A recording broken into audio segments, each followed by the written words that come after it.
riuscita a dimagrire 20 kg solo 5 anni fa, quando incontrai una riflessologa plantare. Mangiano sempre quello. Che mi ha fatto scoprire. Sì. E con quella sono riuscita, perché lei mi faceva fare una bustina al mattino con il caffè e con il latte senza lattosio con questa bustina dentro, poi a pranzo 2 bustine sempre con sto latte senza lattosio e niente cibo, e la sera il cibo, ma il cibo prevedeva proteine della carne e un contorno senza, solo con l'aceto balsamico di mele. Allora, quello che lei ci Questo sta è. descrivendo praticamente è quello di fare una dieta chetogenica, cioè, perché se noi traduciamo la dieta chetogenica nella sua eventuali di alimenti presi così a caso, non entriamo nel vivo dell'argomento in sé per sé, cioè che cos'è una dieta chetogenica, perché devo seguire una dieta chetogenica e la posso seguire utilizzando questo o quel gusto che è poco accessibile praticamente alla maggior parte delle persone. Addirittura adesso il paziente va a spendere 70 euro per acquistare 300 grammi di proteine, il cui scopo praticamente poi è lo stesso. Quello che però deve essere chiaro, e che non le ha spiegato questa dottoressa, adesso riflessologa plantare, comunque sia, quella praticamente di capire che nel momento che noi scegliamo una proteina ad altissimo valore biologico, perché nella dieta chetogenica, che è una dieta che deve produrre i corpi chetonici, che è basata sull'esclusivo apporto di proteine, perché noi abbiamo varie strade chetogeniche. La dieta chetogenica basata su un forte apporto di grassi e una quota ridotta di proteine, annullando completamente la quota di carboidrato, introducendola non superando i 100 grammi in un atleta. Oppure possiamo fare una dieta chetogenica priva di grassi, solo con un'assunzione di proteine, il cui scopo è la conservazione della massa muscolare, quindi raggiungere un effetto anticatabolico, che non è invece l'effetto anabolizzante che vogliono raggiungere le whey protein, perché purtroppo chi ha fatto quelle proteine del siero del latte, l'assunzione delle sieroproteine non va bene per una dieta proteica mirata e basata sui principi di Blackboard che loro fomentano, perché la whey protein è una proteina praticamente che ha un forte impatto insulinotropico, cioè che vuol dire stimola troppo l'insulina e la permanenza all'interno della cavità addominale, nello stomaco, è troppo breve. In più contiene una proteina latte che non è la caseina, ma è la beta-lattoglobulina, cioè mentre tra le sieroproteine l'alfa-lattoalbumina va benissimo. Allora, usare le whey protein, le sieroproteine del latte, che vanno bene solo per il culturista, che dopo l'allenamento, siccome dopo l'allenamento noi abbiamo il 300% di crescita muscolare per 3 ore, in questo range, in questa finestra anabolizzante, bisogna usare una proteina ad altissimo valore biologico, cioè ricca di aminoacidi essenziali, in particolar modo i ramificati che fanno ricostruire i muscoli, quella proteina che è una proteina del siero del latte, diverso dalla proteina che sta prendendo la signorina, che è una caseina, che è una slow protein, non è una fast protein. Cioè una slow protein significa una proteina a lento rilascio di amminoacidi, perché se io rilascio rapidamente gli amminoacidi, tutti gli amminoacidi, ecco l'effetto insulinotropico di una proteina ad alto valore biologico, whey protein, è che rilascia amminoacidi liberi. L'amminoacido libero, escluso il triptofano, viene visto dal nostro organismo come zucchero, trasformato in alfa-chetoacido, liberato il gruppo aminico, quindi ho tante scorie metaboliche, ho un alfa-chetoacido che poi entra nel processo della neoglucogenesi per riprodurre il glucosio. Insomma, io mi prendo l'amminoacido libero, ramificato in particolar modo i 3 ramificati, leucina, isoleucina e valina, e questo amminoacido mi diventa zucchero, però non mi stimola tanto l'insulina come se io mi prendessi il cucchiaio di zucchero. A che serve questo tipo di discorso? Serve al culturista durante l'allenamento, per non andare in fatica muscolare. Allora se via gli amminoacidi liberi, anziché prendersi un cocktail per esempio di fruttosio e maltodestrina che stimolano molto l'insulina. Quindi che voglio dire, le whey protein, per cui bisogna aggiungere anche un enzima chiamato lattasi per rendere digeribili, perché purtroppo le sieroproteine non riescono a essere separate dal lattosio, a differenza della caseina che coagula, che caglia, quindi subisce un processo di caglio attraverso... Praticamente la caseina è pura e delattosizzata. scremata, se priva di grassi, pura. Questa diventa una mega mozzarella, viene essiccata in questi silos. Quando è secca, disidratata, viene sparata una pressione d'aria, esce fuori questa cenere. Ora, questa polvere può essere inserita dentro le bustine, però per inserirla nelle bustine poi è aromatizzata, costa un sacco di soldi. Wow.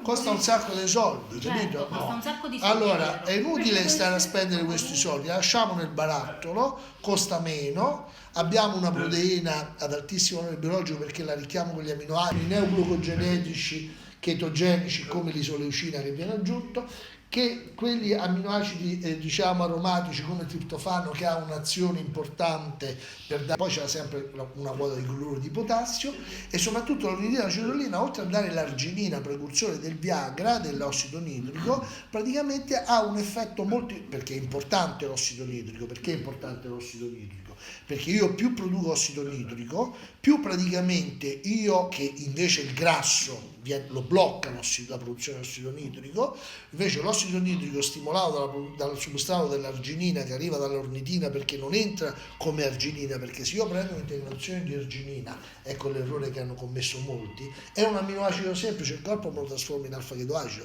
Se io invece prendo l'ornitina, che è un dipeptide, il mio organismo praticamente lo trasforma nel corpo in arginina e non lo utilizza nella via invece metabolica dello zucchero come fonte energetica. Sì. Perché? Perché quando io sono a dieta, quell'amminoacido semplice diventa una fonte energetica. Io devo stare attento che quelle proteine non diventino fonte energetica per produrre energia, ma devono essere fonte di sostituzione del catabolismo muscolare, perché l'obiettivo di una dieta, quella che le ha consigliato la riflessologa, senza spiegarlo, è di nutrire solo i muscoli, ma quello che noi mangiamo come fonte energetica esclusiva è solo ed esclusivamente il nostro grasso viscerale e nel caso di una donna anche la grande quantità di grasso sottocutaneo di glutei, fianchi e cosce e quello sottoombelicale, ok? Che è diverso dal grasso viscerale, che è il grasso pericoloso sia a livello epicardico sopra il cuore, sia tra i visceri, praticamente, che causa tutti i disturbi che noi sappiamo, dallo stato di proinfiammazione fino alla produzione della proteina C reattiva, sia allo stato della produzione di fattori tumorali, fattori di resistenza all'insulina e quant'altro. Questa resistenza all'insulina in che consiste? La resistenza all'insulina consiste nella incapacità che ha il nostro organismo di far funzionare, di rispondere allo stimolo insulinico. Noi produciamo l'ormone, ma la cellula non risponde perché Ma come si vede questa cosa? La resistenza all'insulina si vede perché uno gli ha aumentato il girovita, perché c'è una predisposizione familiare, perché c'è in famiglia un diabetico sotto i 65 anni, perché c'hai il colesterolo buono che è basso, perché hai la minima alta, perché c'hai praticamente il colesterolo totale alto e i trigliceridi alto. Adesso ve lo spiego perché ve li ho chiesto, perché a me se non congela è morta e va bene, per quello io poi non ho più seguito, a parte per una questione economica perché era diventato insostenibile, ma poi io i chili li ho ripresi perché ho avuto dei problemi con mio figlio e non facevo altro che mangiare, quindi certo, non seguendo più l'amine imbabuffa, cioè che poi ti abbuffi ma non c'avevo fame, cioè tu vai a mangiare per compensare. Sono andata a giugno da un endocrinologo di Pescara, dove sto io, e da giugno a settembre io non sono scesa manco a 10 grammi. Lui alla fine si è stato perché mi ha detto: ma la stai a fare questa dieta? Ma io la faccio. Mangiavo tutto quello specifico, ma io gli ho detto: dottor, io ho fatto con una dieta proteica, ma no, perché è scompensata, perché così, perché con la fino a settembre. Io poi mi sono stufata, non ci sono andata più. Allora, la dieta proteica. Poi mi sono seguito tutti i suoi video e ho detto: seguiamo la dieta un'altra proteica, storia. in realtà, di parlare di dieta proteica, secondo questi dettami che diamo noi, è sbagliato. Non è una dieta proteica. Quella che noi facciamo è un digiuno sostenuto dalle proteine, per impedire di perdere la massa muscolare, cioè in pratica, in teoria lei non mangia più. Noi mettiamo qualche aghino per stimolare, nel senso che lei acquisisce soltanto come macronutriente vero soltanto queste proteine in base al suo peso corporeo per sostenere la massa muscolare, ma un peso corporeo ideale, non quello attuale, cioè quello che lei dovrebbe pesare in teoria se lei fosse perfetta senza un filo di grasso. Supponiamo le pesi 150 kg, ma il suo peso deve essere 60 kg perché è una donnetta alta 1,60 m, lei non fa il calcolo sui 150 kg. se no mangia come un Beh. bidello, fai il peso su 60 kg, capito qual è il Sì, concetto? ho capito. E su quelli lì si misura in base al sesso, in base all'età e in base all'attività fisica. Se lei svolge una regolare attività fisica assume una quota quasi doppia, se invece lei non fa attività fisica assume una dose in base al sesso femminile 1,2 grammi per chilogrammo di peso corporeo. Una persona come lei penso il suo peso dovrebbe essere 60, massimo 65 kg, giusto? Sì. Quanto pesa lei adesso? E adesso tanto. L'ultima volta che mi sono pesata ne pesavo 89. 8, 90, quindi ci sono arrivato. Su. E si 90, sente perché io abito al sesto piano, non prendo mai l'ascensore, quindi faccio. È come se io avessi un fardello addosso. Prima arrivavo al sesto piano normale. Dopodiché con questo peso io ogni 3 piani mi devo fermare perché Non ho va la di fanno. fretta, non va di fretta lei. Eh? Non va di fretta. E a volte lo faccio anche 5-6 volte su e giù per le scale, dovrei essere acciuga. Sì, e per niente. E appunto io non è che io adesso non mangio quasi niente, eppure non scendo di peso, per quello ho detto c'è qualcosa che non torna, non va. Non va perché praticamente lei non stimola gli ormoni praticamente giusti, ma stimola quell'ormone, l'insulina. Quindi per non stimolare l'insulina c'è sta poco da discutere.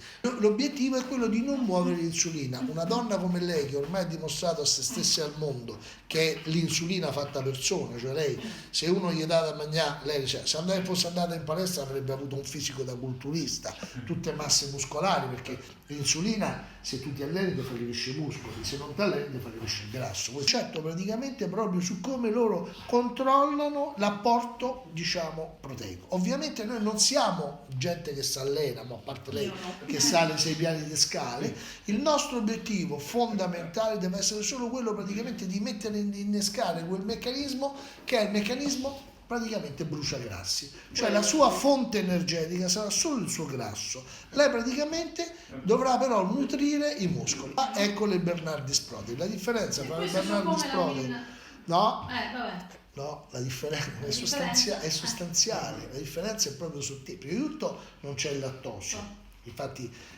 l'obiettivo di una dieta chetogenica basata su un apporto esclusivo di proteine, finalizzato alla sola nutrizione muscolare, l'apporto energetico avviene dalla macchina bruciagrassi.